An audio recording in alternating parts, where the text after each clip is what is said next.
Normalement, avoir un bébé, c'est un sujet de joie pour un couple. Mais pour moi et ma femme, ce fut une grande épreuve. Comment te sentirais-tu si un jour tes voisins, tes amis et tous ceux que tu aimes commencent à éviter le contact avec toi, n'acceptent plus de t'approcher? Si chaque fois que tu passes dans la rue, les gens se mettent à te pointer du doigt, tu ne peux t'imaginer à quel point cela peut être terrible à vivre. Je peux te dire que dans ces conditions, tu n'as plus envie de vivre. Toute la nuit, je restais éveillée, suppliant Dieu que je puisse mourir. Je me disais que ce ne sont que les enfants qui se font pipi dessus. Et ce n'est pas le cas. J'avais 16 ans quand ça a commencé. Je ne pouvais plus me rendre au marché sans que mon pagne ne se mouille et j'étais forcée de me changer à longueur de journée à cause de l'urine. Mes beaux habits étaient tous détruits. Quelle souffrance! Les proches, les amis et tout le monde se moquaient de moi. Ils disaient que j'avais épousé une sorcière. Pour d'autres, ma femme était maudite. Je ne savais pas que la maladie dont souffrait ma femme s'appelle la fistule obstétricale.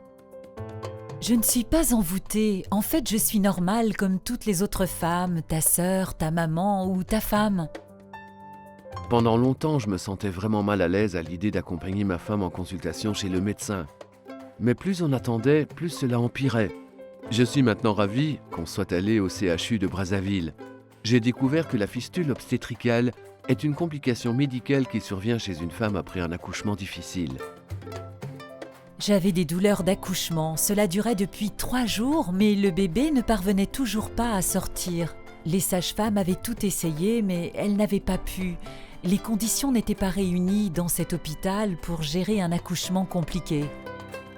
Cela peut arriver à toutes les femmes, riches ou pauvres. Par exemple, pour les filles trop jeunes qui se retrouvent enceintes, leur accouchement est toujours un risque, parce que leur bassin est trop étroit pour laisser passer le bébé. Au moment de l'accouchement, la tête du bébé n'arrive pas à passer. Quand elle reste ainsi coincée plusieurs minutes dans cette position, elle finit par faire un trou entre la vessie et le vagin, ou entre le rectum et le vagin. La femme devient alors incapable de contrôler l'écoulement de l'urine ou ses matières fécales. C'est ça la fistule obstétricale. Mon pauvre bébé n'a pas survécu. C'est malheureusement bien souvent le cas pour beaucoup d'autres femmes. J'ai eu de la chance d'en sortir vivante. Ma femme ne pouvait pas être soignée dans notre village parce qu'il n'y avait ni personnel formé, ni les conditions appropriées pour prendre en charge la fistule obstétricale. Donc, nous avons contacté le service social de chez nous et nous avons été orientés au CHU.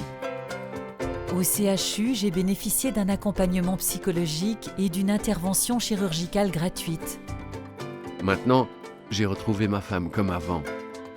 J'ai maintenant une vie normale, j'ai repris mes activités, je peux aller au travail ou au marché, mais surtout, j'ai retrouvé ma dignité et mon sourire. Ma femme est l'une des milliers de femmes qui souffrent de fistule obstétricale au Congo.